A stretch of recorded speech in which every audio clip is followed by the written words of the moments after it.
Good afternoon to all.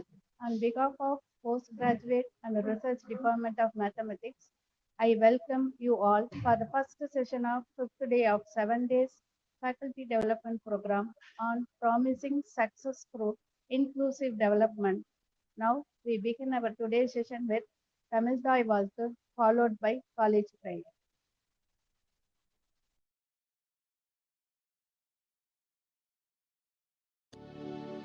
நீராறும் கடலொடுத்த நிலமடந்து எழிலொழுகும் சீராறும் வதனமென திகழ்வரத கண்டமிழ் எக்கணமும் அதிசிறந்த திராவிடனல் திருநாளும் தக்க சிறு பிறை முதலும் தரித்தனரும் திலகமுமே அத்திலக வாசனை போல் அனைத்துலகும் இன்பமுற எத்திசையும் புகழ் மணக்க இருந்த பெரும் தமிழனங்கே தமிழனங்கே உன் சீரிழமை திறம் மிகுந்து செயல் மறந்து வாழ்த்துதுமே வாழ்த்துதுமே வாழ்த்துதுமே.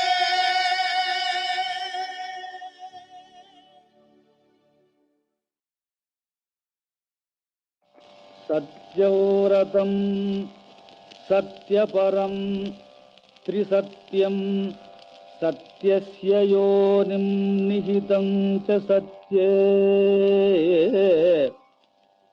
सत्यस्य सत्यं ऋतसत्यनेत्रं सत्यात्मकं त्वां शरणं प्रपन्नाः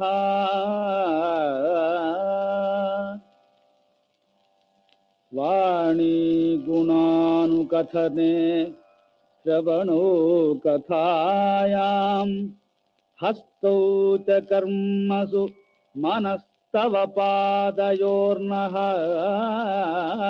स्मृत्यां शिरस्तव निवास जगत्प्रणामे दृष्टिस्ततां दर्शनेस्तु भवत्तनूनाम्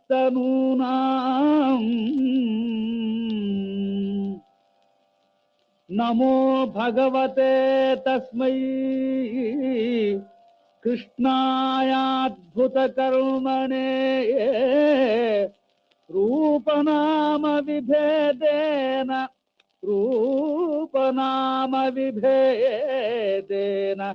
जगत्क्रीडति यो यतः ओम शांति शांति.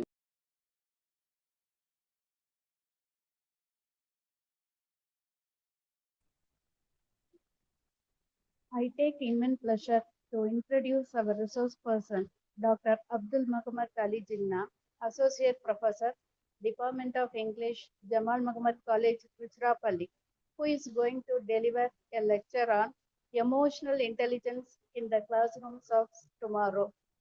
He has completed his master's degree in 1998. He has cleared UGC JRF examination and set in 1999, and he completed his doctoral degree in 2008. His area of specialization is diasporic fiction. He is having more than 16 years of teaching experience and 13 years of research experience. He has guided more than 8 PhD candidates, and he has done a minor research project on defiled and defiant women in the literature of communal rest. He has presented papers in various conferences and seminars. He has delivered more than 50 special lectures in various esteemed institutions. He has started paper presentation in several seminars and conferences. He has conducted several courses for welfare of students. With this brief introduction, I hand over the session to you, sir. Thank you so much, ma'am. Thank you. It's a pleasure to be back in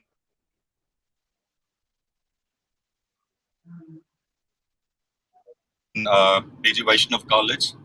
I was for. So Sir, excuse me, sir. I thank the college and the management for giving me another opportunity to speak now, not just to the students of college, but from other parts of Excuse me, India sir. also, I believe. Sir, And thank you for those warm words of welcome. Uh, of course, it's nice to hear that you are so young because I I think my CV is a bit outdated out there. I have 20 years of experience now, and those 5 years have been a momentous experience. And uh, I don't see myself only as a teacher of literature.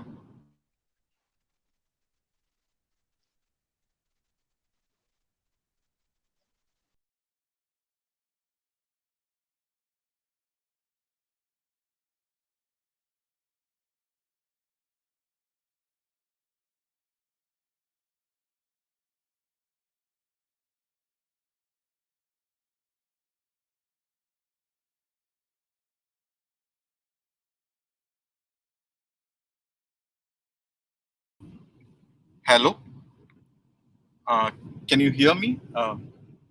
I think I lost my network for some time. Am I loud and clear? sir, sir, your voice is breaking, sir. I think some problem with the network. Okay, what I'll do is I'll try to come through my one second. I'll just be back. Okay, sir.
Hello. Hello. Can you hear me now? Yeah, yes, yes, you are audible, sir. Hello, ma'am. Is my voice not okay now? Yeah. It's not breaking, right? Yes, yes, it's now okay, sir. Hello. Hello, sir. You Yeah. are Okay. audible, Thank sir. you. Thank you. Yeah. Thank you so much. So I'm so sorry. This technology can sometimes be a kind of a problem, and I guess it's kind of ironical because we are going to talk a lot about technology and how technology and social intelligence kind of converges in our classrooms. So that is basically going to be the focus of my lecture today, my presentation today, or maybe we can just talk about it as point of view of a discussion. Now, I'm not a psychologist, but I'm sure all teachers like me, like you, we are all part of a great educational experiment that is happening in our country for the past 150 years. The educational system that we are a part of, I believe, is something that makes us a part and parcel of a society which kind of depends very heavily on us. The people who are in the firing line, I should say, of creating a new generation of students every now and then. So, based on these experiences, see, I have 20 years of experience in the teaching profession. I do not claim myself to be a very knowledgeable person or a very wise person, but I have enough experience. 2 decades of experience have taught us a lot of things. Now, based on this, I thought that I would just discuss myself as a teacher in the profession that I have chosen, in a profession that we have chosen, and maybe we can just come to a kind of a. I cannot say whether we can even form a kind of a conclusion about it, but maybe we can just thrash it out and maybe just discuss things which I think are foremost in our minds today, because we are going through a huge learning curve when it comes to teaching. Uh, we are fortunate, or maybe some people might say that we are unfortunate enough to be at a kind of an era, an age when the whole aspect of teaching has completely taken a huge upheaval, right? I mean, look at the kind of teaching that we are doing in the classrooms today. Look at the kind of technology that has kind of embedded itself into our classrooms and our teaching models also. Now, when you look at the title of my presentation, I was just trying to combine, as I said, two important things. One is a social experiment of teaching, and then, of course, something that Apple Industries sort of derived in the early part of the 21st century, when they talked about a concept that is called classrooms of tomorrow. Now, when they said classrooms of tomorrow, it was kind of an experiment in which they wanted to replace the human with the system, with the computer, with artificial intelligence. So they very enthusiastically called it the system as an AppCot, that is Apple Classrooms of Tomorrow. And this was a system that was kind of implemented in some of our eastern countries like Indonesia and Malaysia, in Thailand. And they found astonishing results. They felt that, it is obvious that one day technology will definitely, overtake, override, and completely erase the human teacher from the classroom. When this experimentations were being done, most of us in India, we would have probably laughed it off, and we would have said that there can be no replacement for the teacher. The teacher is the final touch. That human touch is something that is absolutely essential for teaching, because we have been ingrained that way. It is our teachers who have become our mentors. It is our teachers who have kind of given us the kind of an optimism to face this profession in a very challenging way and in a very positive way. So how is it even possible? It was a question that we were asking. But please do correct me if I'm wrong. I think those classrooms of tomorrow have become a thing of the present today, because we are engaging our classes online.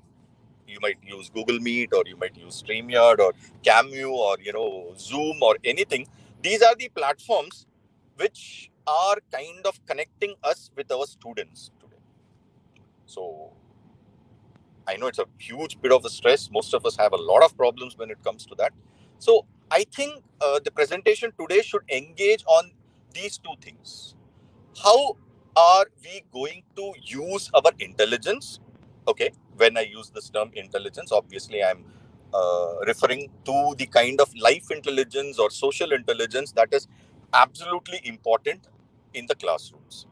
Now, I'm sure yesterday you had another session on emotional intelligence, and somewhere, in this workshop, somewhere down the line, others would have also touched upon the necessity of emotional intelligence in the classroom. So, what I'm going to do is, I am not going to, bring in referential points like, Daniel Goleman or any one of those EI experts or theorists. Maybe we are the best kind of theorists when it comes to classroom teaching, because we are the teachers. We are the people who kind of engage with our students on a day-to-day basis. Can we move on to the next slide? Because I think there are certain essential questions that we need to ask before we do any kind of a discussion. So the first question that I think we should be asking ourselves is that, is everything okay with our educational system? Or do we have a kind of a feel that we are caught in an educational crisis? So is there a crisis? You see, we are facing so many different crises in our contemporary age, but there is one pertinent crisis which is so much referential to you and me. That is, are we in the midst of an educational crisis? Now, when we use the word educational crisis, I think we have to understand it in three different prongs. It's a three-pronged question. The first thing, I'm sure all of us would have asked ourselves, whenever we face the kind of challenges in the classroom, I've asked this a lot of times, are our students really engaged with the system? I think that's a very, very important question. It's not an impulsive question. It's a question that is well wrought out. Do you ever get the feel that you go into a classroom and you face a homogeneous set of 60, 70 odd students, and then you come out with a realization, a pessimistic realization that maybe our students are not really engaged with the system? Which means the question is, are they really interested in what we are doing? You see, when I started off 20 years back as a young teacher, I always found that, there was a passion in me for, reaching out to my students. I'm not saying that the passion is missing today. I still do have the passion, but I kind of contemplate, does my student community today, after 20 years, the kind of generational difference that has come after 20 years, I keep asking myself the question, is the student community of today actually interested in what I say? Am I reaching out to him in the right way? I'm using the word him here, of course, because I teach in a men's college. Okay, so my students are 100% guys, men. So forgive me, I'm not being very sexist when I use that masculine pronoun out there. It's just a way of life for me, because I teach, as I said, only for students from the male community. So my question is he really interested? That is a question that sets me back, and it makes me ponder about my role in this, what do I say, in this very idealistic way, the upliftment of the student society. So which begs the next question, obviously, a very important question that comes obviously next is, are we really interested? I think that is another question that we need to ask ourselves. It calls for introspection. Are we really interested? And if so, what exactly are we interested in? What are we interested in imparting to him or to the student community? So, which brings us to a convergence, a cross current between his interest and my interest, between the student's interest and the interest of the teaching community. The question that arises is that somewhere in this cross encounter, is there a social or an emotional connection between us? And yes, there is a connection. If that is what we mean to say, then what exactly is that connection? So these are the questions I think we need to ponder over before we actually enter into any kind of a healthy debate about the necessity for the teacher slash student slash technology slash the human touch in the classroom. Can we move on to the next slide? I hope I have set the ball rolling, the premise I have actually given to you. And so we go on to the next question, a very interesting and challenging debate that we need to have is that the 90s discussions of the classrooms of the future, the 20 experimentations on the classrooms of the future are already here for us. We have been forced to enter into the domain of technology in the classroom. And I seriously, we have been doing this for the past 2 semesters. So I said I will speak from my own experience. When this whole idea of, taking classrooms on Camu platform, when it was first offered to us, And when we were having all kinds of engagements with that, I think I for one was, absolutely interested. I'm not technologically very savvy, but I thought, okay, fine, why not do this? So in the beginning, it was a kind of a pleasure, a happiness, because I was doing things in a very different way. But then slowly, the problems that started cropping up started, the enquiries which I think are so relevant at this particular point in time. For example, the first enquiry is that, okay, we are using technology, but somewhere down the line in the use of technology, with the loss of the human touch, are we kind of relegating the whole idea of emotional intelligence to a secondary or a tertiary space? I mean, you don't even have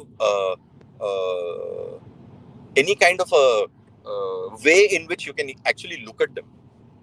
I mean, in my college, it's said that, ask the students first hand is that, they have to turn off their mics, they have to turn off their videos, and what I'm looking at basically is a kind of a blank space, a vacuum, an empty space. So is this the kind of a technology that we were talking about? Because if this is the kind of a technology that we were talking about that is going to be used in the classrooms, then unfortunately what is happening is the emotional, intellectual discussions which were earlier a part of the system have now already just gone away. So maybe that's not the thing. So what is the thing? What actually constitutes a classroom of the future? If that is a question that is being asked, I think the idea of a classroom of a future is a classroom that kind of focuses on the innovations that are possible in the interaction between technology, the teacher, and the student. So a kind of a curricula that kind of incorporates all the three things put together and comes out as a four-faced system, as a four-faced ideology that can actually help us out. Is that okay? So which means that it is something that helps in the development of the lives of the teachers and the students. Now, I am not being very idealistic about this. I'm talking from a very pragmatic point of view, because when I say that it is about the development of the teacher and the student,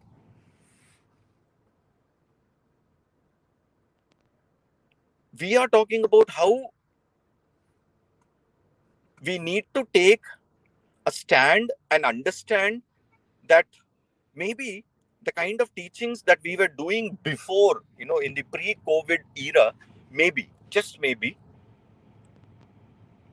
might have been a bit ancient, might have been a bit out of touch with the contemporary times, out of touch with our students.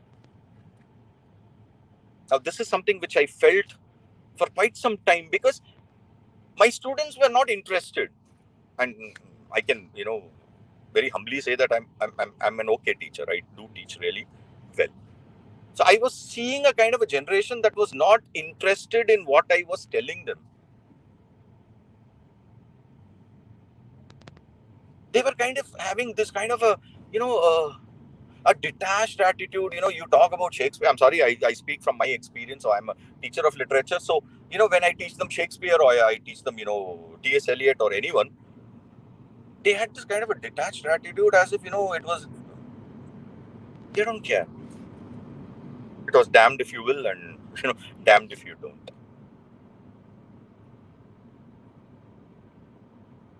So, what went wrong? That was one question that was there on the minds of every one of us, I'm sure. So, maybe this kind of a technology gave us a kind of a chance, a way forward for us to kind of connect with our students, because our students are technologically so efficient. And I don't want to go into the theory of this, where they say that we are, migrants and they are the natives and all that stuff. I don't want to go into these kind of diasporic experiences in the field of technology, but this is something I'm sure all of us do understand. So this whole idea of the creation of the technological platform as a classroom model was something that gave us an opportunity to engage with the idea, the definition of the classroom of the future, which necessarily needed to incorporate all these things. But my question is, did it? So maybe the next slide would make it even more focused. Can we have the next slide? Exactly. So this is one thing. Now we are looking at the sphere of a classroom in which it is probably today centered on the student. I think everyone tells us that, NIRF tells us that, NAC tells us that, any kind of an autonomous commission that comes tells us that, it is all about the student community, the centralization of the student community, making the student the mainstream. And when we do make the student the mainstream, then I think the emotional, intellectual response to making the student mainstream is to revisit the idea of an education system from the point of view of the student. I'm sure I'm speaking very logically here. From the point of view of the student. So when it comes from the point of the view of the student, I think the kind of interrogations that we need to go into is, number one, our students are technologically very, very oriented.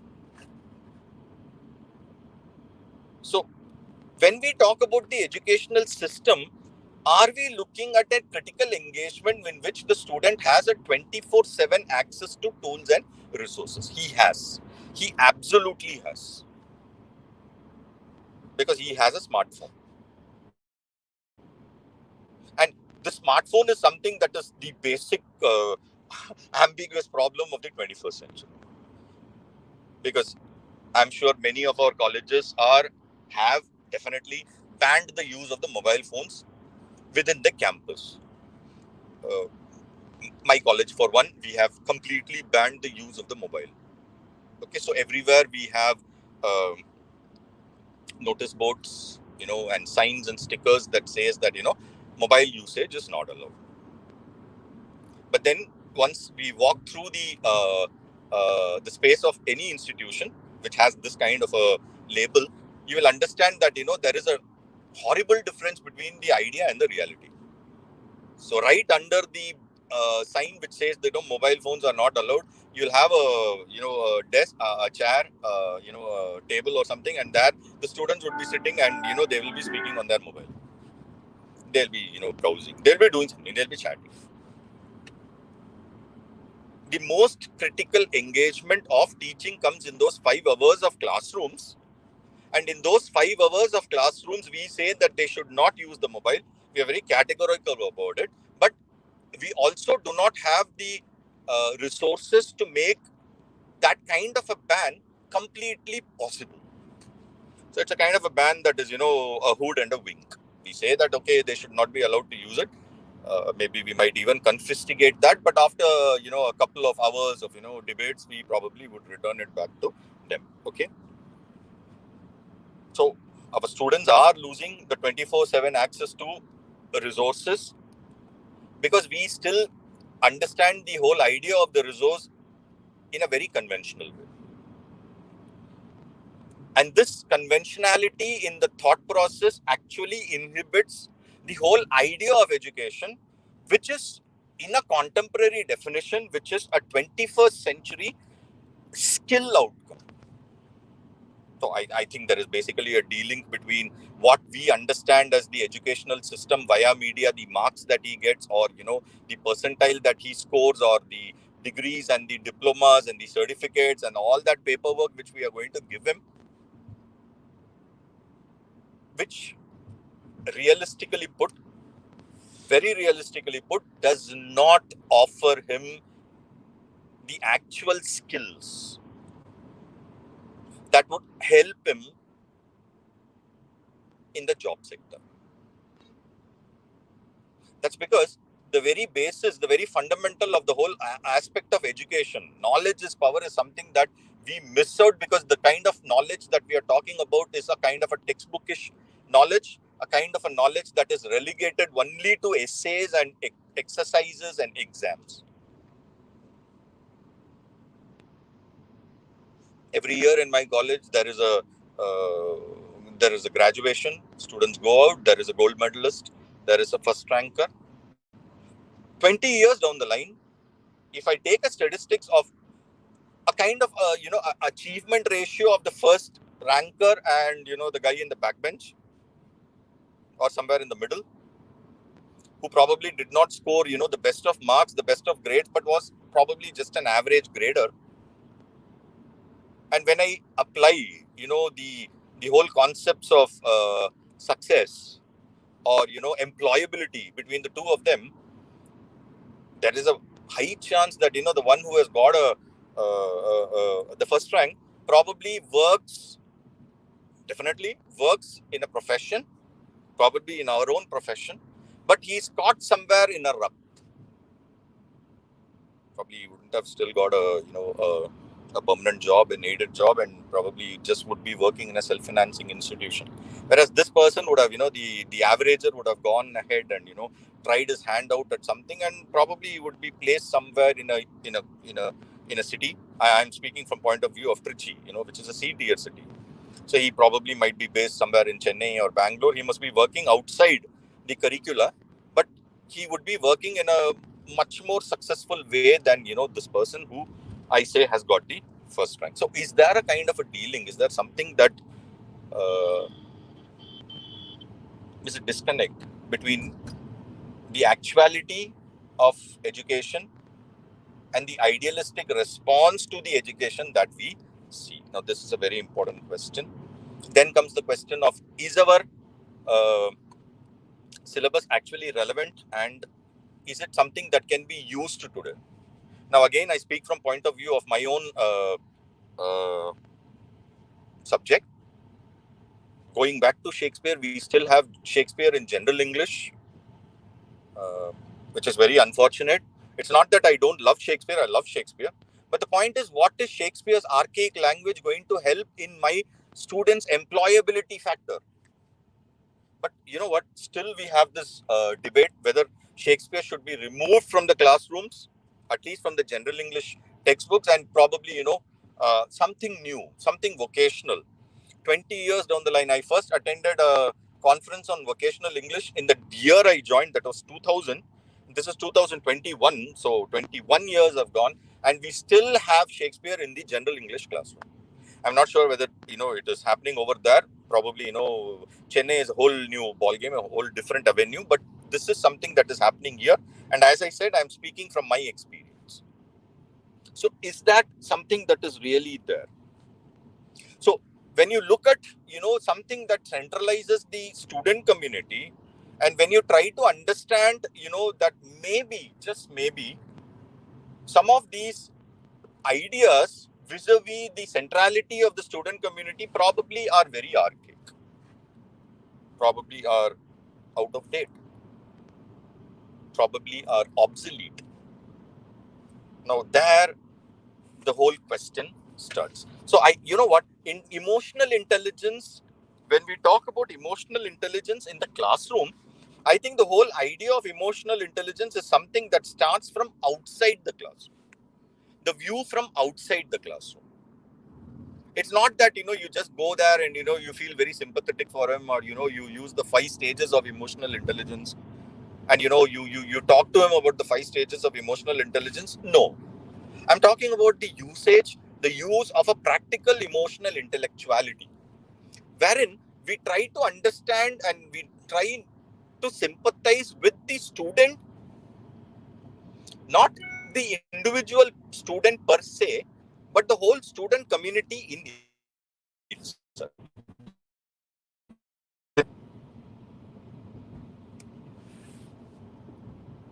Next slide, please.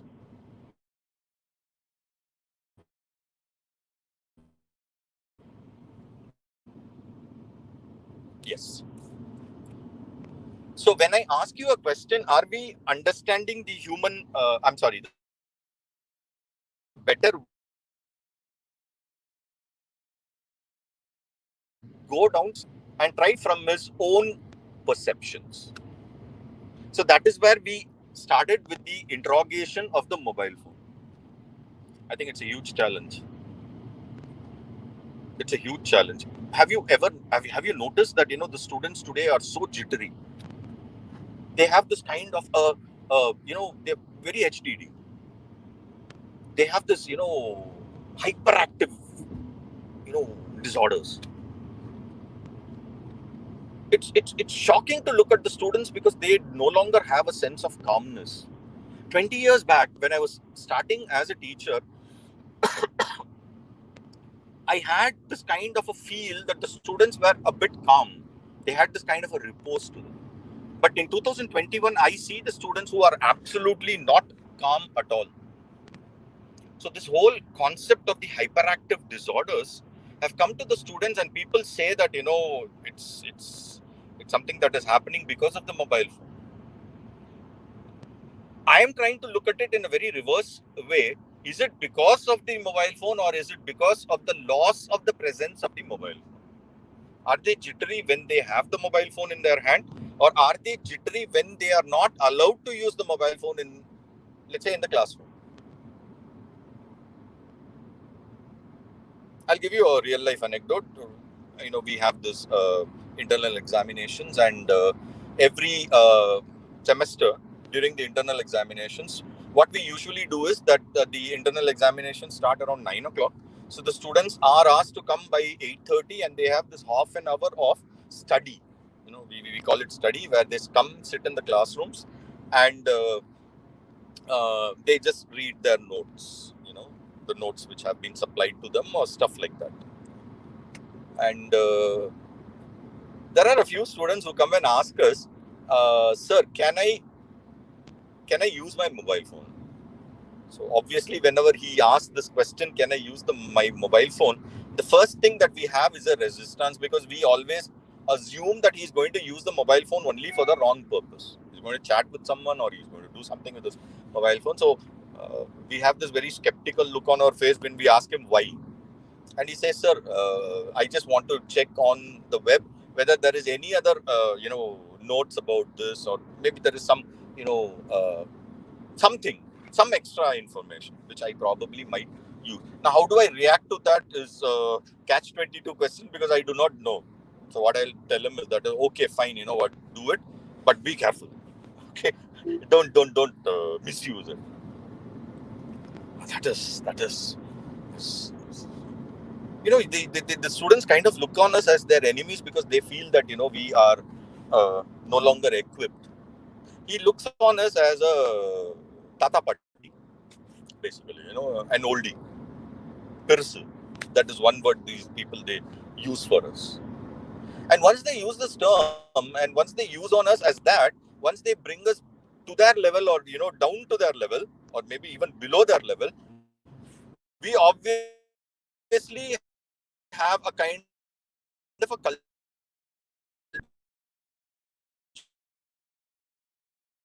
even a Guru Sishya Parampara. That is something that is absolutely in our DNA. But you know what? Let's face the reality. Most of our students do not anymore think of us as gurus.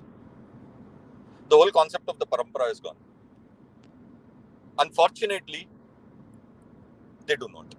And I'm not going. I'm not trying to point fingers at the student community for this. Sometimes they fall just in us, because they see a lot of teachers who kind of range from extremely good to extremely mediocre. And maybe that mediocrity is something that is absolutely not to be had in the teaching profession. It's just like Matthew Arnold talks about, when Santa Bouvet and Napoleon, they meet, and Santa Bouvet tells Napoleon that mediocrity is something that should never be in a soldier's profession. If a soldier is mediocre, then what happens is the entire army is demoralized, and the war would be lost. I think the same goes for the teaching community also. If there is mediocrity in the teaching community, what happens is that mediocrity is exposed, revealed in a lot of manners, There are a lot of anger management issues when it comes to teachers and students if there is a mediocre, and that leads to the loss of the parampara. And then, of course, we have all these, systematic relegation of the students. From students, they have now become our consumers. We have kind of homogenized the entire idea of the student community, and we have started calling them as knowledge consumers, and we have become knowledge producers. They have become our clients. The whole idea of teaching has now become absolutely consumerist and absolutely materialistic, where the student community is not seen as a student, but he is simply seen as a vital cog in the statistics. Or, the same goes for the teacher also. So that is exactly why I'm saying that, when we talk about emotional intelligence, it doesn't start, it's not an on-off button which starts with, you entering into your classroom and for 40 minutes or 50 minutes, you discuss or you perform or, you interact. And then, at that time you say that, you have all these modes of sympathy. And then when you come out, you just disconnect from them. That disconnection is something which is very, very obvious, because emotional intelligence, as I said, should not start from the classroom. It should start from the institution in itself. And when I say the word institution, I'm talking about the 4 heads of institution which I mentioned in the previous slide. So it is obvious that our students have this kind of a disconnect, because they see a lifestyle and the institution is telling them something very different. There was a time when I used to tell my students, be passionate about literature, everything would be great. And then I started saying that, okay, be passionate about literature, go on and clear your net examinations and everything would be, great. But today, I cannot go and tell him that, because I have passionate students of literature who have cleared net, who have cleared JRF, and they are still working in private institutions, and they come and look at me and I am not able to look at them in their eye because they still haven't got their job. And the reason why they have not got their jobs might be so many. The fault might not be on him. Maybe the fault is the fault of the system. So I'm ashamed to look at him. Because many of the ideals which I have advocated are probably things which are not...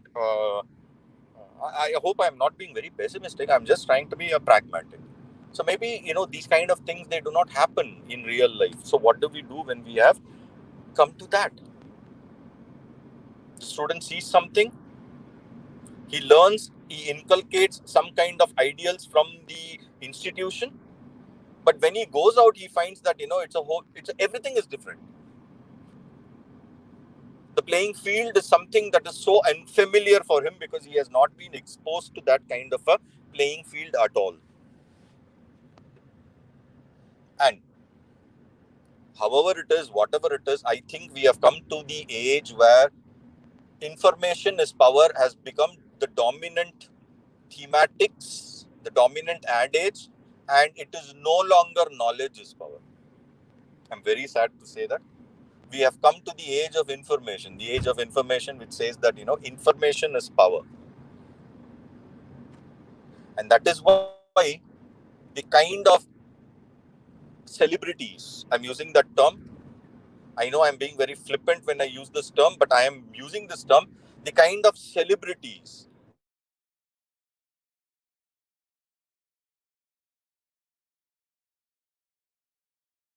of course, when I say you and I am talking about the baby boomer generation to which I belong, the 1970s. Probably many of us must be born in that kind of a generation. So I'm 46 now, so I'm talking to the people of my generation and maybe the generation after that also. It's not the kind of an idolization that we did, but today the kind of idolization that my student does, and the kind of idolization that the next generation, the millennials also do, is something that is absolutely shocking. It shocks me. I'm sure it shocks us. They are more into kind of, citadels of knowledge or citadels of, academia. You understand what I'm saying? So there is an obvious disconnect from the lifestyle and the institution. You ask the student what he wants to do, what is his purpose in life. I don't think any of them are now saying that, they want to be a part of the conventional professions. They want unconventionalities in their professions. So learning is now all about unlearning. These are the kind of idiomatic phrases that we are using. So how much are we actually doing that is the question. So we have come to that, ladies and gentlemen, my dear friends. So how are we going to look at that? And no longer are, we are, in emotional intelligence, we talk about concepts that is called delayed gratification. Fifth step in emotional intelligence that always talks about a kind of a delayed gratification. I don't think our students, the community that we engage with today are any more about, delayed gratification. They want immediate gratification. Have you ever noticed that, when you say something and, there is an intelligent student in the classroom, he'll always look on you with a very cynical smile. Because, what he would be thinking that, oh my God, I need to have my phone in hand and, I need to check whether what this person says is right or wrong. He's very jittery about that. He needs immediate proof and he needs immediate, in 2015, there was a statistical poll that was taken to find out which is the most difficult profession in the world. And you know what? Teaching bet every other profession hands down. It was not the firefighters, it was not the pilots, it was not, people who walk into hazardous chemical waste. It was teaching which was considered to be the most difficult of all professions, because we had to engage with a postmodern, a post-realist kind of a student community. These are the challenges that we are facing from this kind of a student community. So how are we going to look at that? So what exactly, can we move on to the next slide? What exactly is the purpose of our class? Looking into the creation of a classroom, I think that, because ultimately it is about the kind of results that would be perpetuated on us in the near future. The results in the sense, my student has gone on and become this, and my student has gone on and become that. So how do you create a classroom for that? I think it's all about, understanding that today it's all about applied skills. It's about the understanding that today our students are going to go on and function as members of a team. I think that is the real emotional intelligence. Inculcate in them, because with the advent of the mobile phone, every student of ours has become an island in himself or herself. But in the outside world, what is required is a kind of a synergy, a kind of a team coordination. I think that is something that we need to inculcate in the classroom. The earlier definition from a teacher to a facilitator, I think today we need to understand ourselves not as facilitators or just teachers. We need to be people who are collaborators. I think the fourth wall between you and the student, between me and my student community, needs to be broken. We cannot keep ourselves in this divide. We cannot keep ourselves in this rift. We need to understand that we need to reach out to them in their own way, in their own, uh, system. And we need to teach them what is the real world application of things. Once again, I go back to my subject, because we have a paper that is called English for Competitive Examinations. It's considered to be a fundamental paper. And, I do engage my MBA students also, in which they have a paper that is called Managerial Communication. So I go and teach them what is managerial communication. And that is the kind of a disconnect I'm talking about, because today we are still talking about Prezi writing. We still teach him that, okay, fine, this is the original, what do you call that, passage. You need to make it 1/3, you need to give it a title, you need to bring out all the salient points. My students are looking at me askew, because they probably have an application, or They have a software tool that does it for them. So what he can do in like 15 minutes as an exercise, he can do it in 2 minutes using technology. We still teach him about how to write a telegraph because the whole idea of telegraph and telegrams have gone. We still teach him how to use a landline, whereas most of the places landlines are no longer used. So that is exactly what I mean by archaic. That is exactly what I mean by obsolete kind of ideas that we inculcate in the classroom.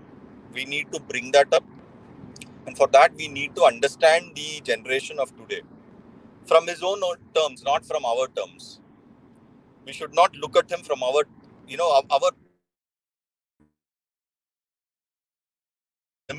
from his own point of view and create a culture of creativity.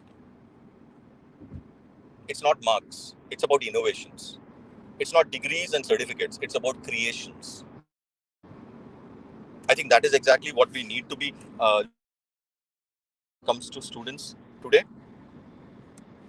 Can I move on to the next slide? So I think we can prove hands down that no, the one before, social and emotional connections with students. The previous slide.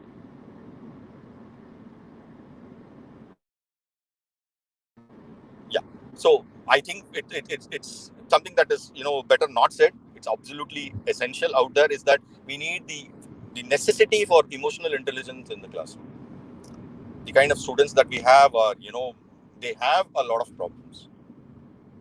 They come from a variety of contexts which you know depresses them, engages them in parameters which probably we might not have faced during our times. We need to understand that today's students, the culture is not of conformity, but it is of non-conformity. The whole idea of a Pullingo culture, which everyone talks about today, we look down on that, but you know what? The student community looks up on them because they are the kind of nerds, they are the kind of geeks, they are the kind of rebellion that the student community is so focused on today. That is the ways they show us that they are non-conformists. And when it comes to the kind of a relationship between the two of us, then unfortunately there is a lot of emotional instability. Now, how are we going to leverage these emotions? Now, this is something which I have obviously taken directly from the concepts of emotional intelligence. And what about those anger management issues which we are looking at in the classroom today? How are we going to try and understand those anger management issues which our students are obviously facing? The kind of stress that our students are obviously facing. Are we looking at them as human beings? Or are we looking at them as some distant organisms that need our favors? No, they don't need our favors. They need our help. They need us.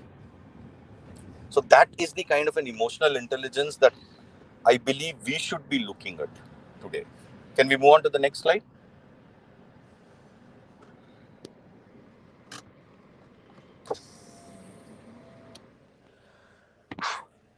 The next slide, please.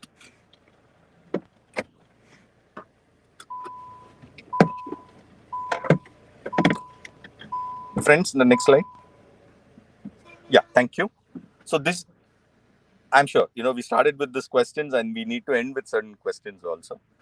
So the first question that needs to be asked and understood is that, there is a kind of a digitalization wherein the student now has a sixth finger. The sixth finger is his mobile phone. And the sixth finger, if it happens to be his mobile phone, then we need to understand that, the 21st century teacher is a teacher who is always seen in context of Google. I'm sure many of us would have received Happy Teachers Day greetings on September 5th, and the greetings would have come on WhatsApp, but the guy would have put on status saying that Google is the best teacher.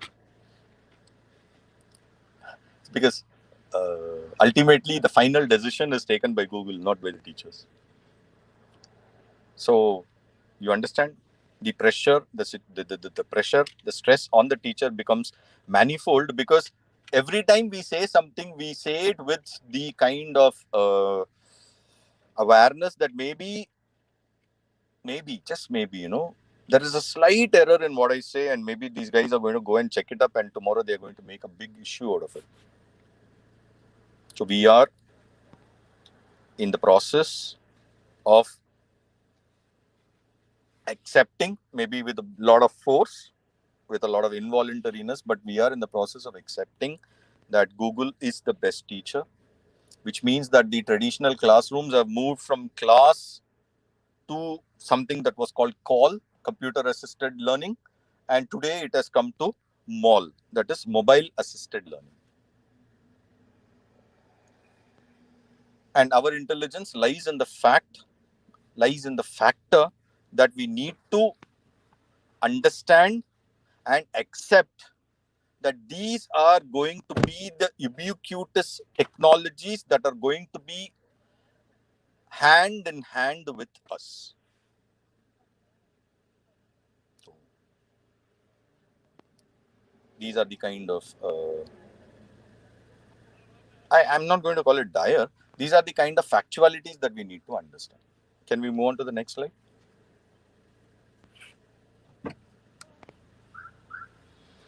So ultimately, when we talk about emotional intelligence, next slide, please.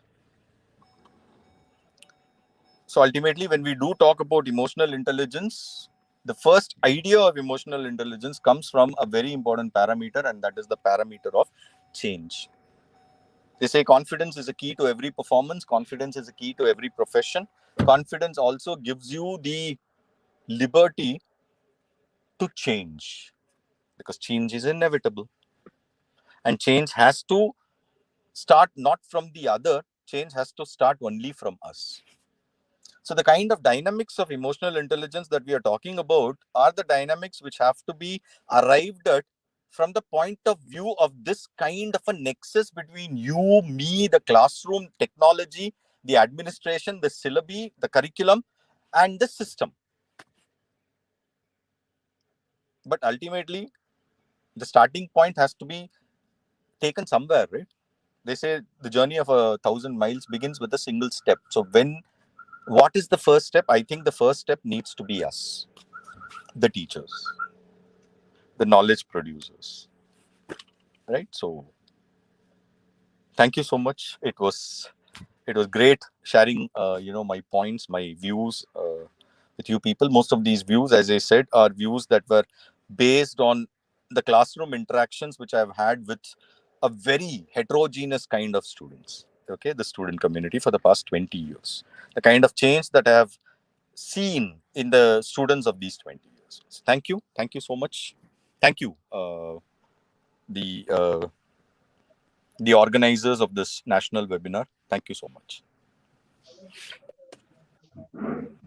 On behalf of Postgraduate and Research Department of Mathematics, DG Vaishnav College, I thank our resource person, Dr. Abdul Muhammad Ali Jinnah, for his wonderful lecture on emotional intelligence in the classrooms of tomorrow.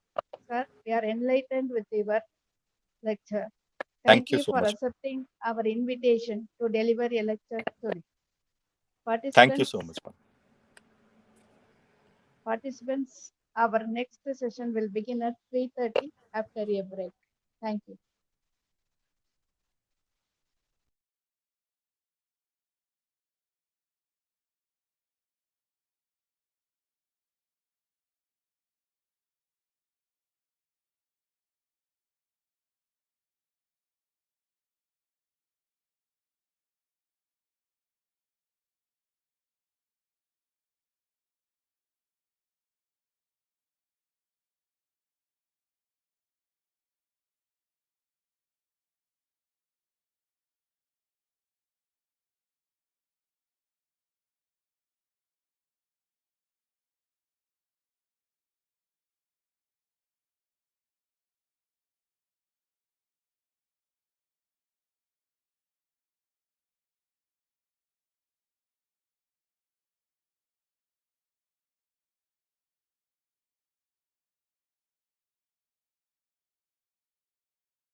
Lakshmi ma'am.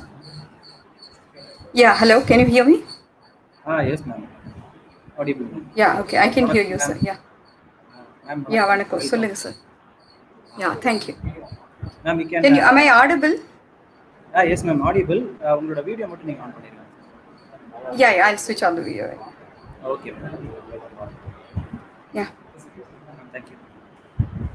Ma'am, just please check whether you are able to share the slide. There will be option at the bottom. Share. Yeah, sharing. I'll click that. Yes ma'am. Just we'll check whether.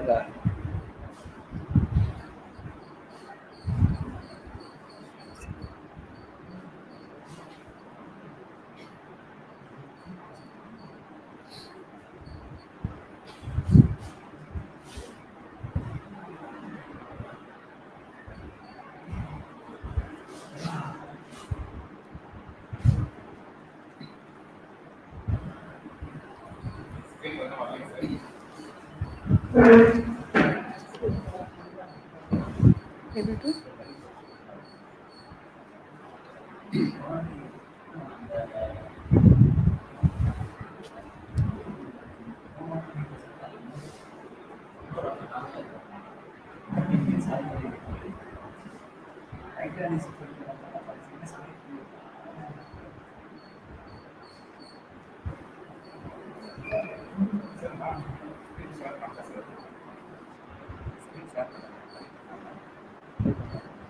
Try பண்ணிட்டு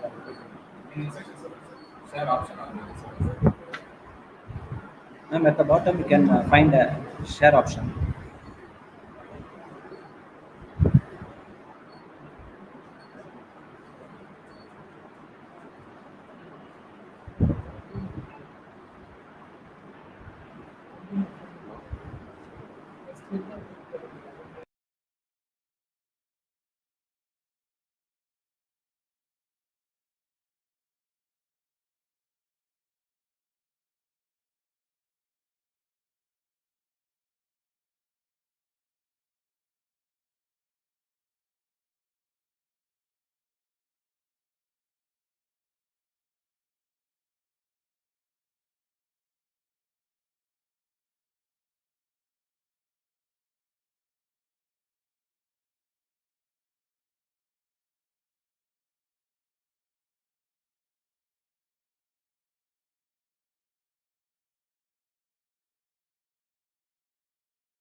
Hello, I don't know why I'm not able to share that, sir.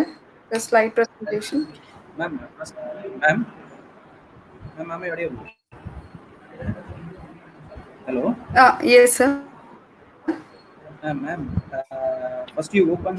Yeah, you're audible to me. Am I audible to you? Yes, ma'am. Yes, ma'am. It's clear. Pardon me? Ma'am, it's clear.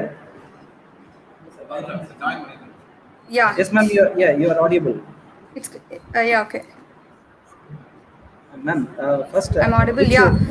I'm not able to share my presentation. Ma'am, which presentation you are going to present? Which PPT? First, you open that, ma'am. You minimize, and then in the bottom you can see a option called share. Share. If you click that share, it will ask Yeah, for it is entire. There, the share is there. Yeah. Just you click, ma'am. Click that, ma'am. Yeah. I have to click that. Yes. Yeah. Share screen is Then there. yes. You press that, ma'am. You click that. Yeah. Yeah. Share screen again. And then enter screen. Entire. Click, ma'am. You click the entire screen. Click on Yeah. My entire screen. Yeah. And then click on the bottom. You can see a Yeah. share. It's not like. No, first you click on the, ma'am. First you select in that. Yeah. Entire screen is there, sir. You press. You click, ma'am. clicking Yes. and Now it's you are clicking. not getting Now you share. selected. Ma'am. Yes. Yeah. We are seeing. We are visible, ma'am. It is visible to us. We are seeing that what you are. Yeah. Just you press share now.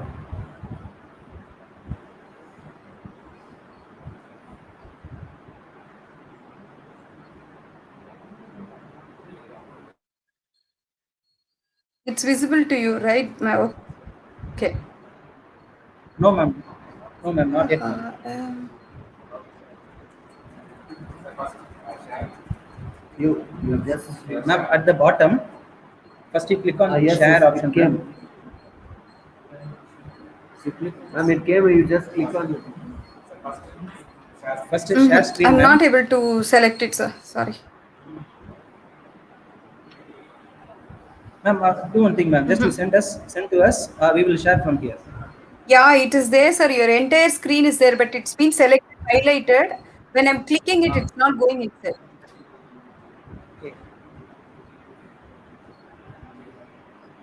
Okay, fine. You send it across. Yeah, I'll do that, sir. Okay.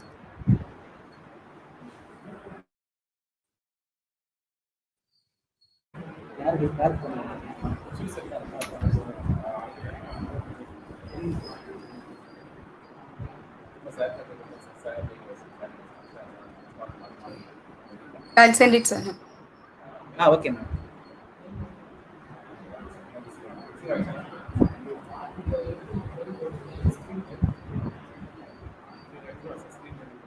I'll send it.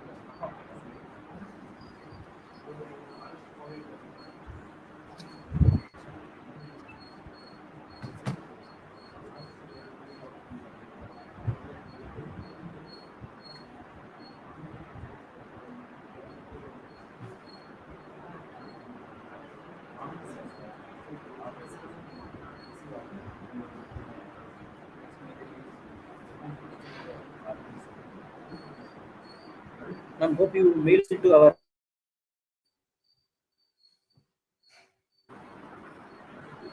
Yeah, sir. I'm doing it. Ma'am. 1 minute. My net is. Okay.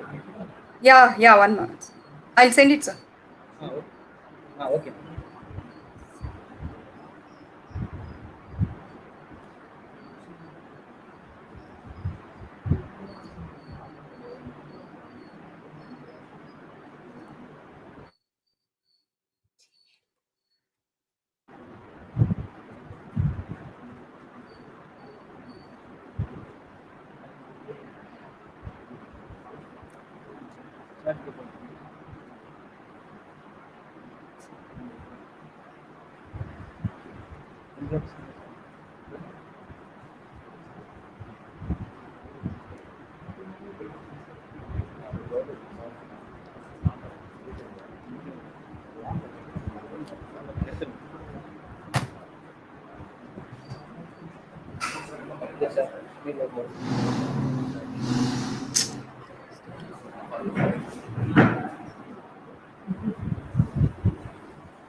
Ma'am, yet to receive your mail, ma'am. You're not able to see? Yes, ma'am. Yet to receive your mail. Ma'am, you can send it to our head of Yeah, department 1 mail moment. ID. Yeah, I'll send it to the same ID. Okay, ma'am.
So one moment, I'll log out and I'll join, sir.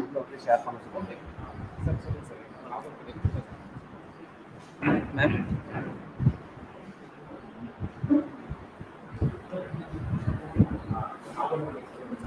Hello, ma'am.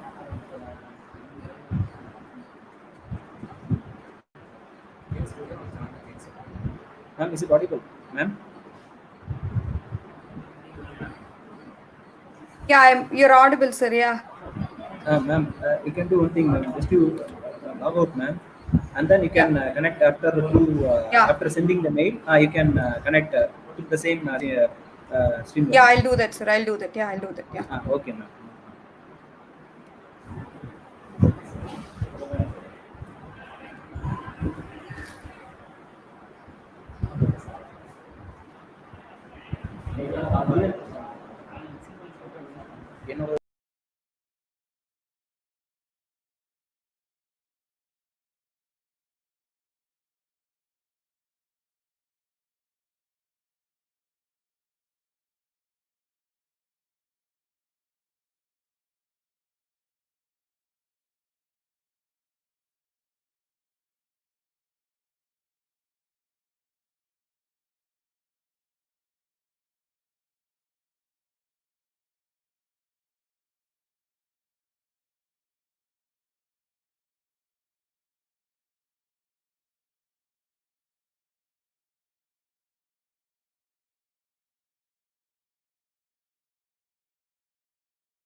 Hello.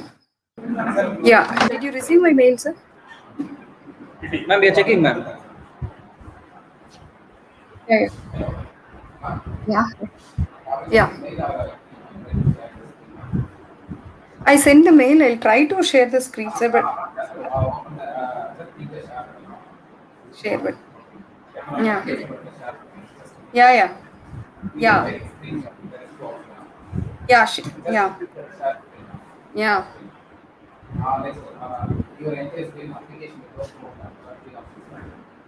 Yeah.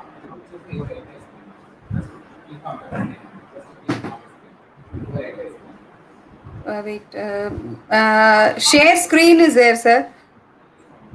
They've got 3. Yeah. Yeah.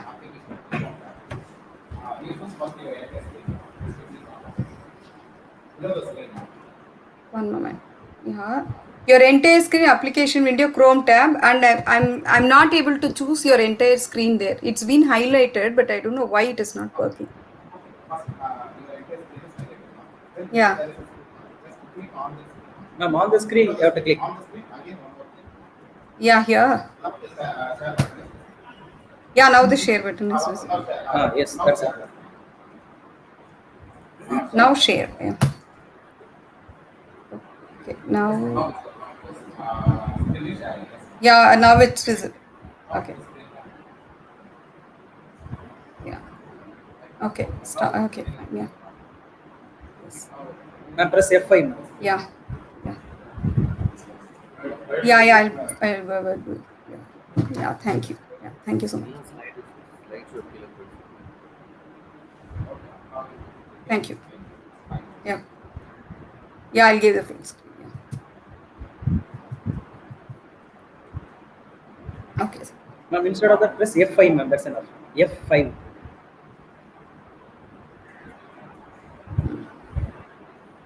Yeah.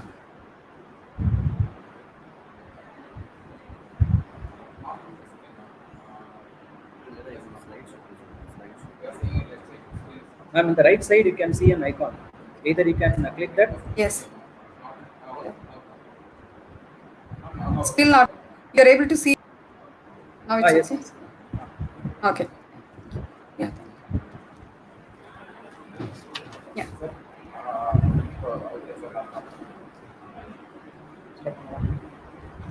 Jai Shri Krishna.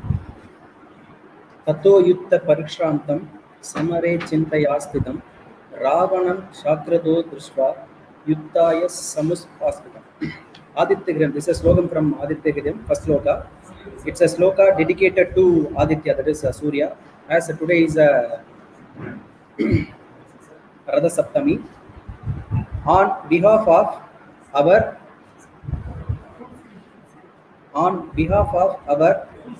DG Vaishnava management, our secretary Mr. Ashok Kumar Mundraji, our beloved principal Dr. Santosh Babu, and the 7 days faculty development program coordinator, convener Mr. R. Venkatramanan, professor and head Department of Mathematics, and on behalf of the entire family of PG and Research Department of Mathematics, DG Vaishnava, it is my immense pleasure to welcoming today's second session speaker, Ms. S.S. Sita Lakshmi. To mention about her profile, as a progressive corporate trainer who can mix current technology and contemporary content in developing communication skills, which involves team building and conflict resolutions. She is very skilled in motivational speaking, training large groups with methods which have strong track records. To mention her few highlights, she is highly organized and abreast with the latest application technology, strong interpersonal skills, resourceful, effective in multitasking, believer in creating positive and empathetic environment. Thank you, ma'am. We welcome. As an experience, she is having 17 plus years of experience in various corporates in marketing, CSR, and teaching and development. Working as a curriculum and content developer for IB program South Asia, working as a faculty of TIS, Bachelor of Vocational Programs in Corporate, and as a passionate trainer and a continuous learner, she finds giving presentation and attending training sessions enjoyable. And she always used to quote, "There is always something new to learn," which excites her. Her training expertise are effective communication, non-verbal communication, team building, conflict resolution techniques, implementing approaches to learning, interpersonal relationship, effective and productive feedback techniques, right language skills, speaking skills, POCSO, POSCO certified clientele for Hinduja Foundries Limited, HFL, Modern Thermal Systems, and in colleges like Institute of Footwear Design, Development, a Government of India Enterprises. And then she is a certified IB curriculum developer, certified T101 by Dr. Sushan George, and then she is a corporate trainer, TKT certified excellent on scoring by Cambridge, and then she is a content developer, storyteller, On behalf of the entire organizing committee, we welcome you, ma'am. I welcome you for this day 5. She's going to deliver the topic on rediscover existing person. We are looking forward from you, ma'am. So we are going to rediscover what we have in our. On behalf of the entire family, I'm welcoming you. I'm handing over this session to you. Welcome, ma'am. Thank you so much. Thank you so much, sir. That was a very kind introduction. And welcome everybody, and a very good afternoon to you all. And today, actually, why I chose this topic of rediscovering, the known person is often the more and more we look towards outside, we don't even know what's going on inside. And we should know that the entire gamut of a human or any living speck in the entire universe is almost in Vedanta, it is compared to a tree. You cannot see the roots. You cannot. Hello, can you hear me, sir? Yes, ma'am. But again, you have to share your screen. Okay. You open PPT and then yeah. You have to open can your you see me? Presentation. No, ma'am, not yet. Ma'am, again, you have to do the same process. You have to share. Yeah. Sure.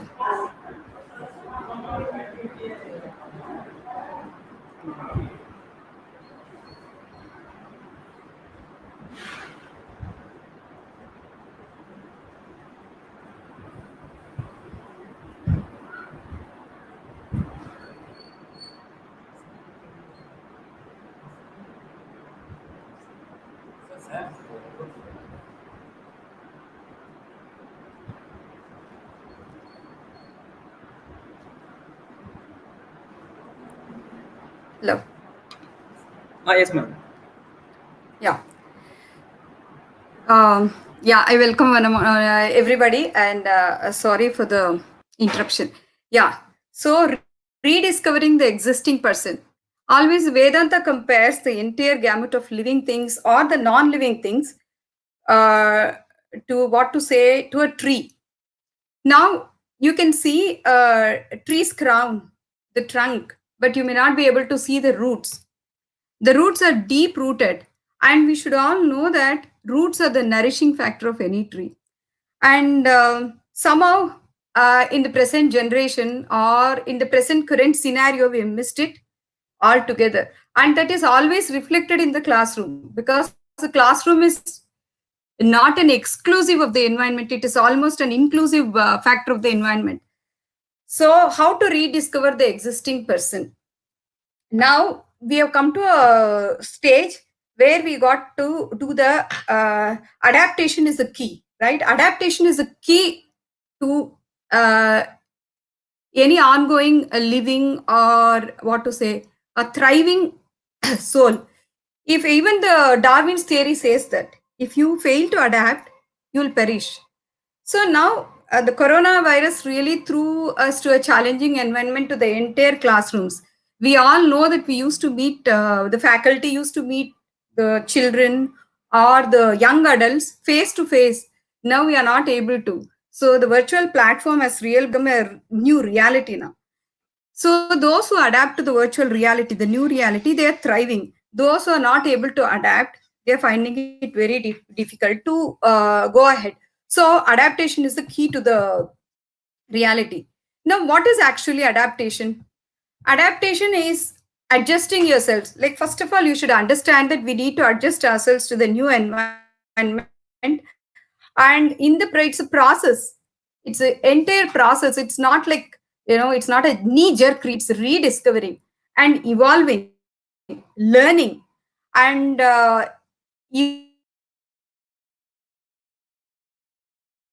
evolving to suit the new environment, and then you start living and thriving. So this is adaptation. Don't do that, it throws you out of the gamut. Now what leads to adaptation? Now in the process of adaptation, one thing what we lose is ourselves. That has been lost, not now. This coronavirus has thrown us to the virtual platform. But if you see now, in the name of adaptation, we are losing the roots. And we are thinking only about the crown, which will not help us. If you look at people, they say that now, think of anybody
be.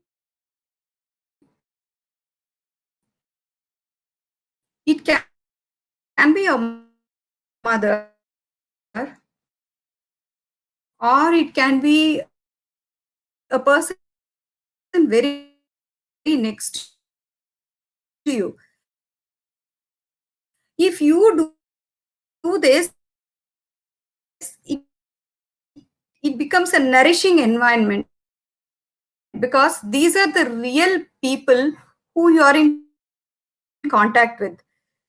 So these three people, just think about it and tell me, like, understand that why they become very inspirational for them. A small, thing which is going viral on the platform now. This is a story about Mr. Sundar Pichai. You all be knowing that he's the current chief of Google. And he shared his experience, which is going very viral, and which is very popular with a little restaurant.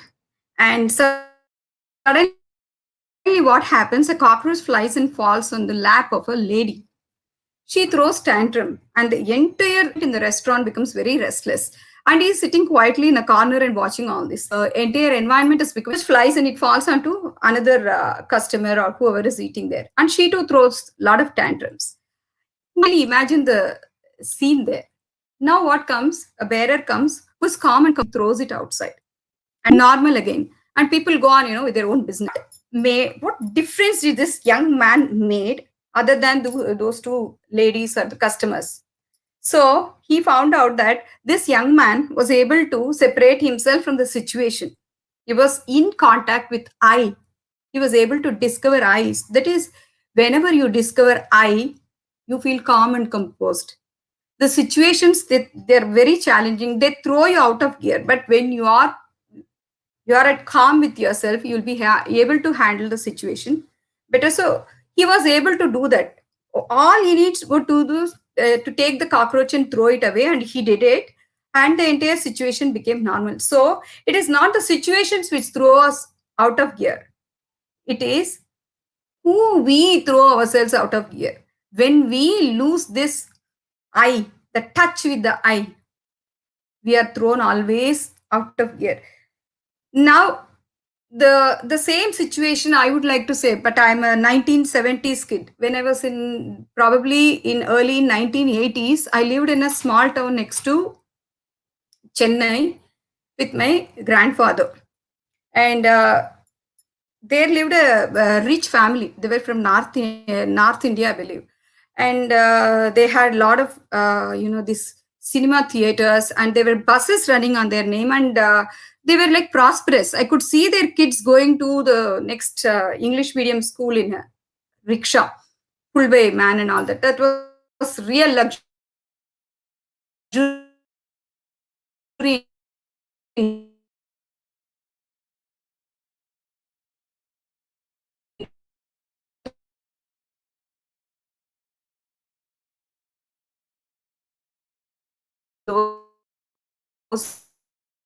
days.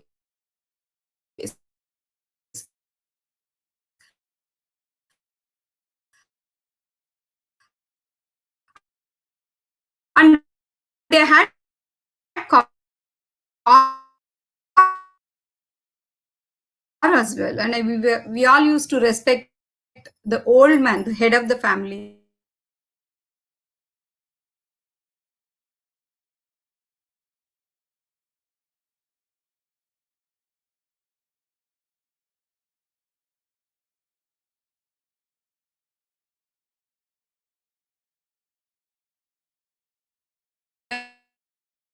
During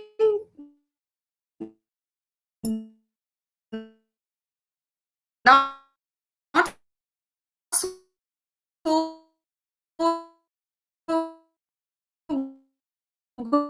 good times, how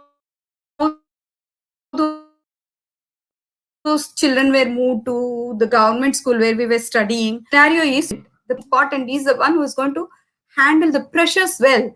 But for us, the unknown Tata, the old man, was a real role model for the young people. So it was dinged into our mind that whatever may be the situation, it shouldn't affect us so much that it would throw us out of the gear. So I think that is missing in children right now. Where does the fault lie? Does it lie with us or with the parents? I think it lies with the entire society.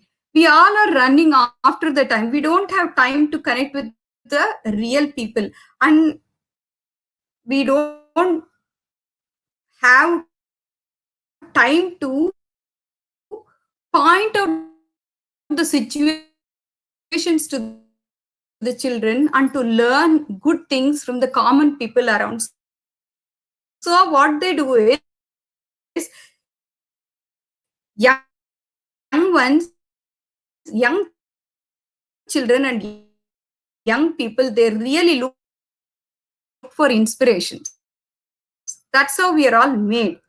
That satisfied here, they will not look for it. They go to the phone or anything because we don't know right from very, very young at their own roots. Now, for example, in all, I stay in a community here in Chetpat. I go around for walk about 800 meters, a circle.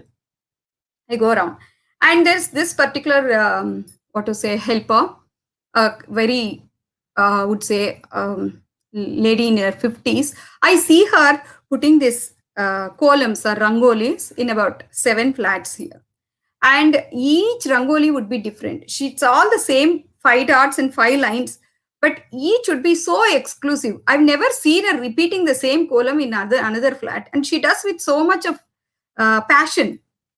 So I always I admire her, and I told her you're drawing it so beautifully. Where did you learn it? She said it's something which I enjoy. So I do it. And how many, even including myself, how much time did I really devote to tell my own children to look for an inspiration? It's after all column. It's a very it involves a lot of logical thinking, very pattern making. It's very creative, which that lady is doing it very, very passionately. So she can also become an inspiration for young girls or boys, whoever it is, who wants to learn patterns or make creative new ideas. So somebody is, hands-on, but children, they go to the Google to do that.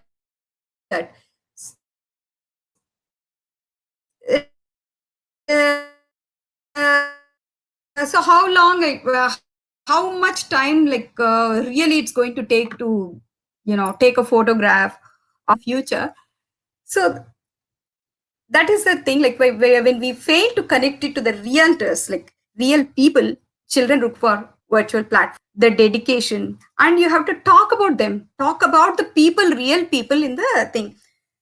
Now, coming back to, these are the real situations. These are the 2 important things I thought, as parents or teachers, we need to do. Now, so why this eye is very, very important to us? You should know that when we nurture eye, we know that we are all not perfect. Now, if you look at the nature, it looks very imperfect, right? All the mountains are not perfect triangles. All the man-made structures, either it can be buildings, it can be your cars, it can be your cupboards, it can be your refrigerators, your washing machines, carts, everything they have a symmetry to themselves, right? Yes, they're all like, they cut right angles to each other. They're very symmetrically made. And all the man-made objects are very symmetrical, but they're very asymmetrical in itself. But nature, it's like a puzzle, jigsaw puzzle. Each piece has its own shape, but when it fixes it, it's all gives you a beautiful picture. So this accepting little flaws, or what I cannot do, it's also very, very, very important. It is not that somebody you make them an ideal and you try to become like them, and if you are not able to become like that, you feel that you are fit for nothing. It is not that. You have to nurture I. Fine, I'm not able to do this. This is my limit. But where is my strength? So it is there in rediscovering it. And I think we need to do that. We cannot put everybody on the same platform and tell them, listen,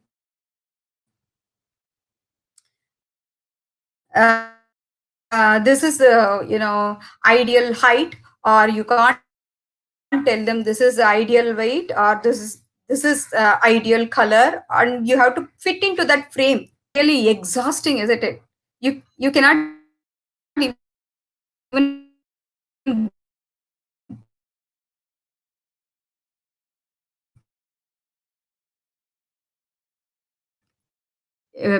breathe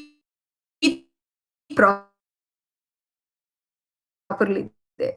So that is what every young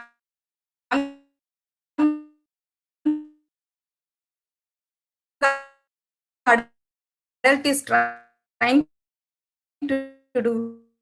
They want to put into the frame. If you see the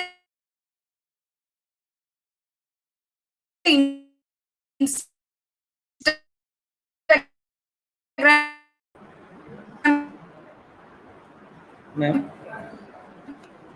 pictures, Shritalakshmi ma'am.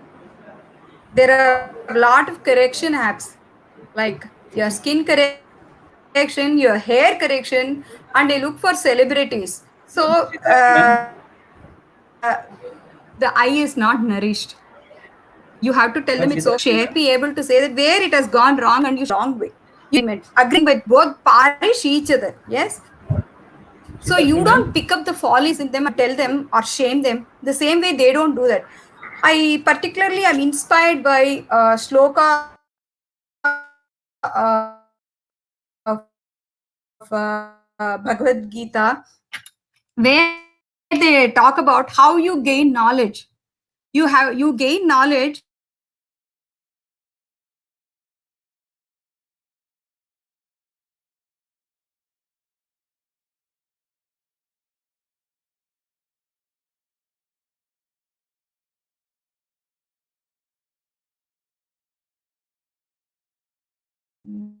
they want to discover how much you don't know. Even before going into the class, you should know that it's not that I'm going to pour out whatever I know. It can be a discovery.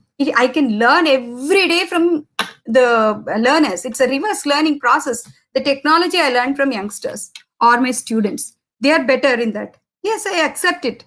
But it is not that just because they know the technology doesn't mean that they know everything. Yes, a small emotional setback can they can throw them. They can bring it can bring the child in them out.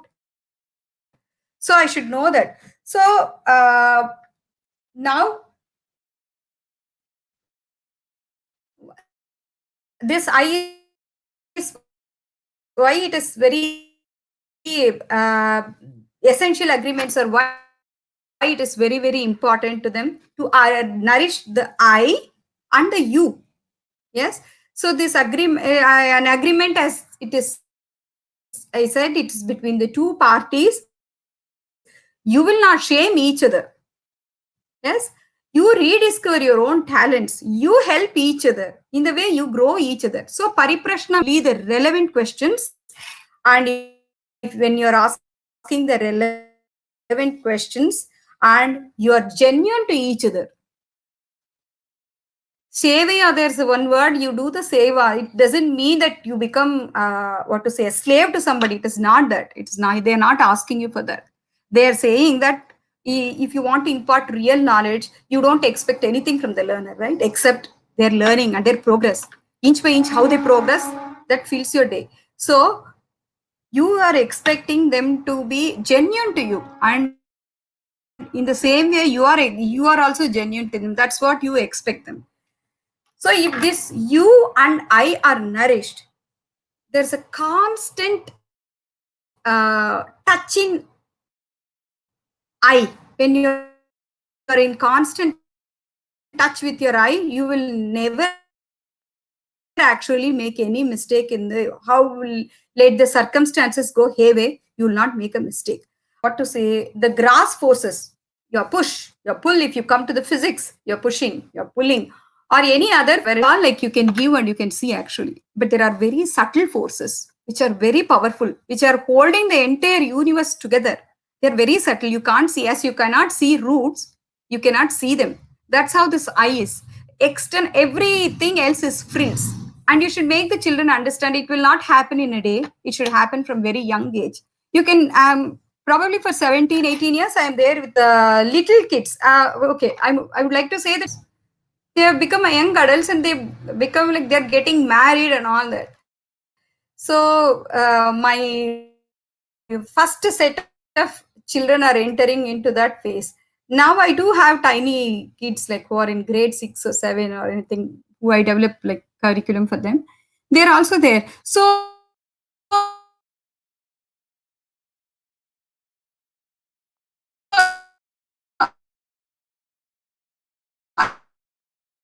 I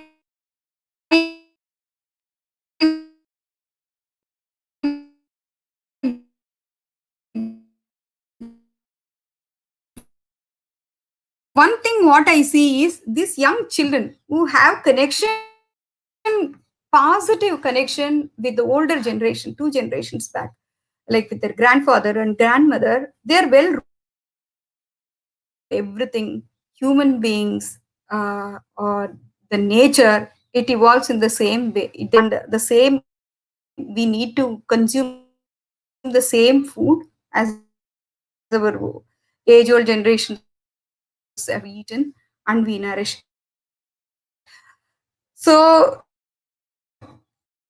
the little things, the real things, and the truth, it's very, very simple. And people who are connected to the simpler things are better to handle any situations. They know what hurt means, so they don't hurt themselves, hurt others. So this connection, as faculty, we need to make. Children come from different walks of life, in the sense different families. They have a lot of problems. So children actually, they reflect home in the classroom.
Hello, ma'am.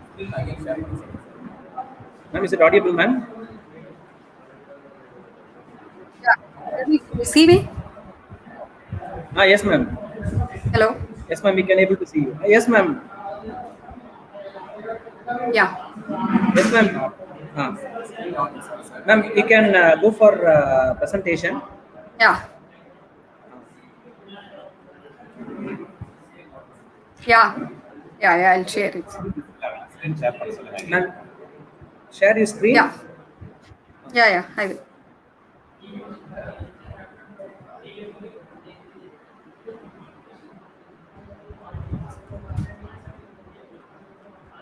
Ma'am, and from your side, you can increase the brightness, your background, so that we can able to see you clearly. Yeah.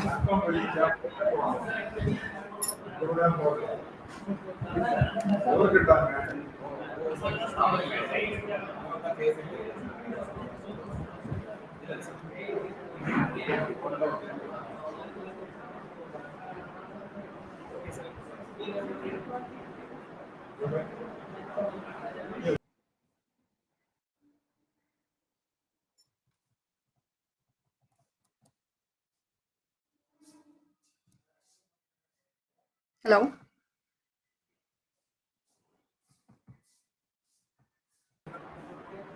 Yes, ma'am. Now it's clear, ma'am. Hello? Yes, ma'am. It's clear, ma'am. Now it's clear. You're able to see that? Yes, ma'am. You can proceed, ma'am. Yeah. So we are talking about the normalization now.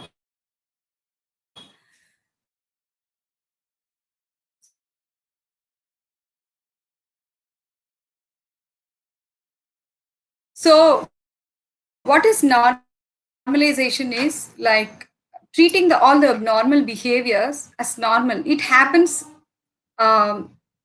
universally, it's happening. So the singer program of Tamil channel.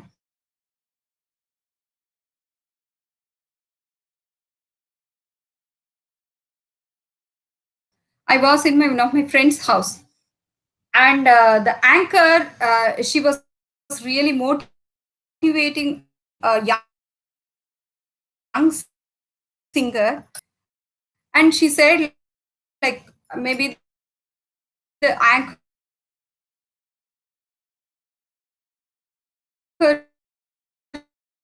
she looked little older than him, and she said, I'm in love with you and we can move together, we can be like I would say that lovers, and let us date for some time, and if it is not working out, we can become a sister and brother again. And the entire audience, it was shown, and they were all just a prank or anything, but young children, they don't know. And when the society encourages that, and suddenly you expect young people to behave properly, then that becomes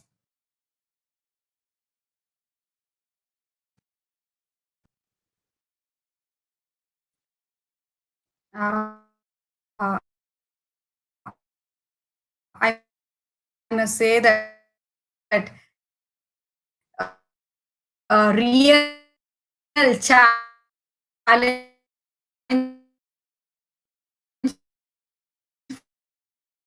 for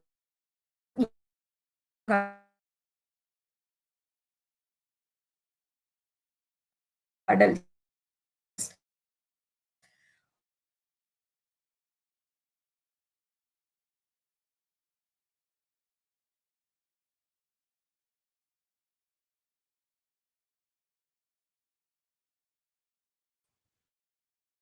Why this normalization happens?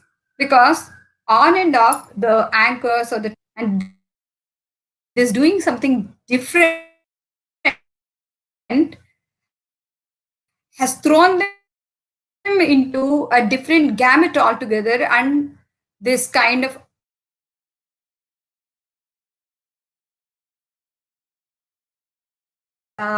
things of what it can do to a young man or a young girl or old man or old girl, how it can throw your entire health and your mental health out of gear. It's not a cool thing. So we need to create awareness. Creating awareness, it's not like one day you take a class and tell them. It is not that. You have to be very rather proactive and prudent to take the situations in your hand and to discuss. You should discuss with the children and then tell them whether it's how it is wrong, how it is right, what is the justification. So you should extract the answers from them. It's not what you give. You should extract the answers. It should be very clearly dinned into them that this is not the right thing. And this is the kind of awareness. It's an everyday process. As I told you, let the situations change 100% or 200%. But when you keep connecting this I, keep rediscovering, helping them to rediscover this I in them, definitely even if they fail, they are going to come back. Okay. Or otherwise, things will go out of hand. You cannot hold water in your hand. It's going to be like that. And sticking to the rules. When we say that sticking to the rules,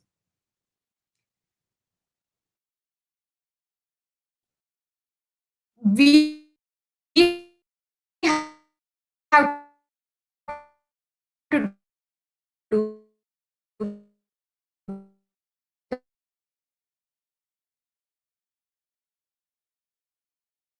that first. We should become the role models to them. I cannot walk 10 minutes late to the be on time. So it should be, and we should respect the agreement between the learners or the teachers. As I told you, I talked about the agreements. So next the thing, what is throwing them, out of their own self is the criticism. Critiquing is better, but the criticism is really bad. Criticism leads to expectation should be always reachable. It can be when a boy is scoring like a 50 and appreciate his own, constantly compare the boy or the child or an adult to a person who is doing it on 100% scale. You're not doing justice to them or to them. Each one has their own strengths and their own weaknesses. So what you have to do is you have to negate on their weaknesses and bring out the strength. That actually connects them much more better. They will be able to do rather than a greater things in their own micro environment. Now I would like to quote Swami Vivekananda. He said, what does Vedanta can do for the world? He said, the Vedanta can make a man connect to himself. A man who is connected to his sweeper, he'll become a better sweeper. If he's a collector, he'll become a better collector. If he's a teacher, he'll become a better teacher. So all these elements are needed in the society. It's we who create these barriers or the walls and tell them this is right, this is wrong, this is okay, this is not okay. It is not the children, your everything, your new ideas or anything.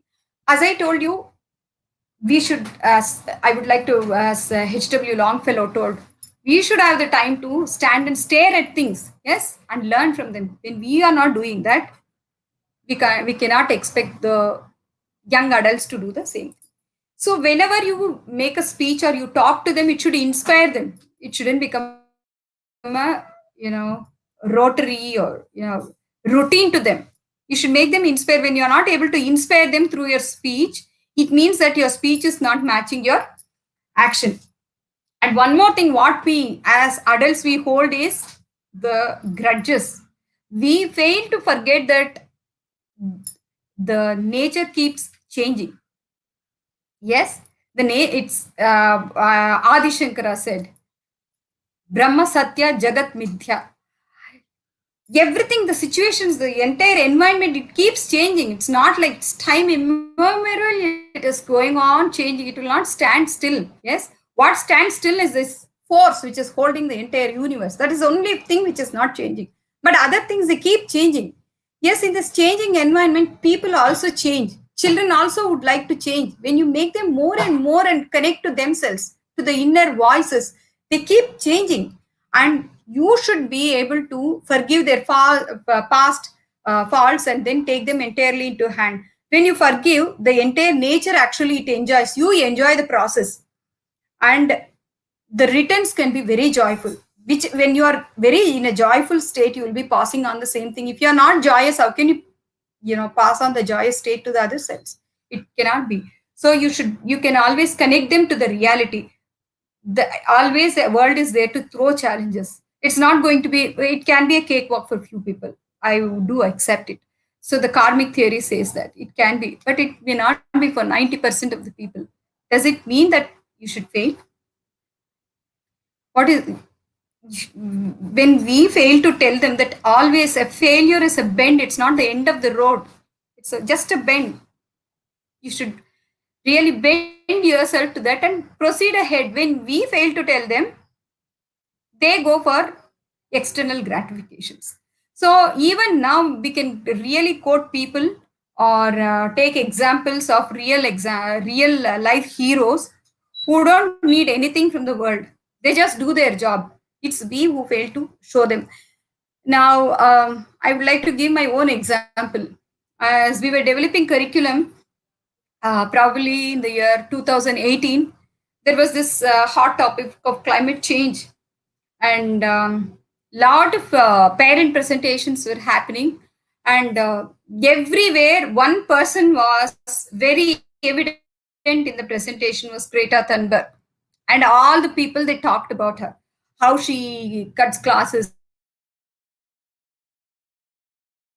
and sits in front of the parliament and tells them that the patient to come, how the temperature or to say the entire earth is suffering because of that. And people, young children were really inspired by her, and they went on talking. There's a lot of presentations only about her. And I remember, like when I was browsing through, I went through a book called Forest Man of India. His name was, I think, one Jadhav. He's from Odisha. He cultivated so many acres of barren land into a forest. And people asked him why. He said, the land was barren. I don't want to see my earth like that. And now they said that there were elephants, rhinos, tigers, fox, deer. You can see he has really created an ecology which man himself has destroyed. So when I showed that, really children were so inspired and they went on talking about him. They went on writing articles about him. And next man, which they felt very much touching, was Masanobu Fukuoka, who was talking about how the cultivation methodologies. You should read his book, like One Straw Revolution. Sorry. So children were, they left Greta Thunberg and they were very quick to hold on to these role models. And they wanted to connect it to Jadhav, and all those things were happening. So perhaps we should be a little more aware as parents, as adults, or as societal take carers or facilitators, to connect the young children to these real people who are still in connection with the reality or with themselves. When they are doing that, they will not look for external gratification. So I would like to say that I just love this title of yours, that is promising success through inclusive development. My inclusiveness, as I work with special children and others or special adults, my inclusiveness could be that. But this inclusiveness, I would like to say that you should include I and you into your learning or day-to-day living.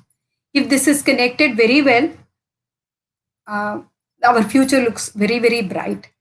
Or otherwise, we also, everybody in the world, we start looking for external gratification.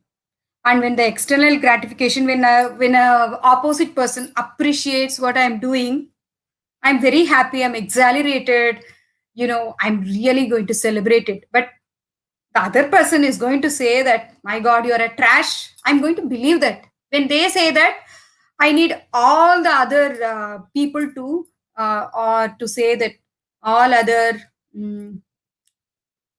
external people or external sources, I would say, not even people, external sources to push me out or pull me out.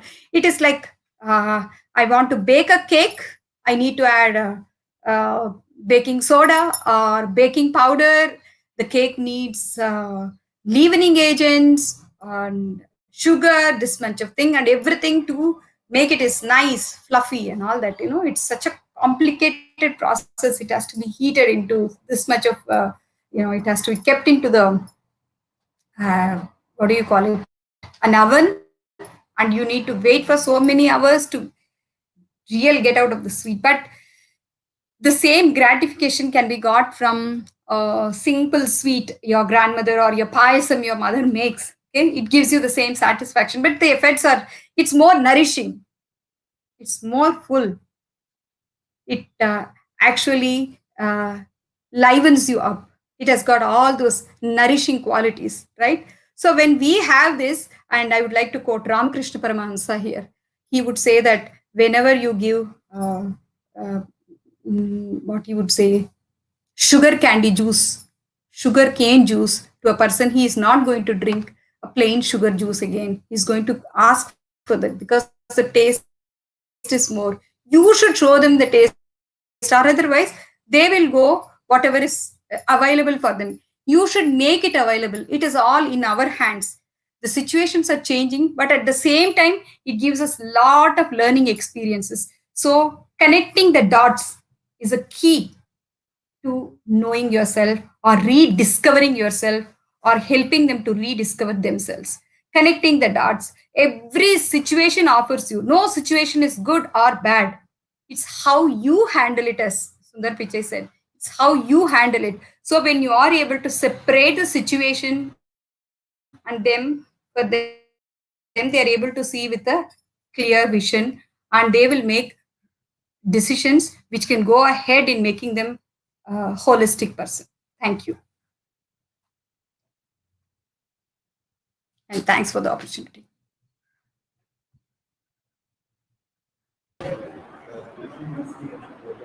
Thank you, ma'am. Yeah. Thank you. It was so nice, ma'am.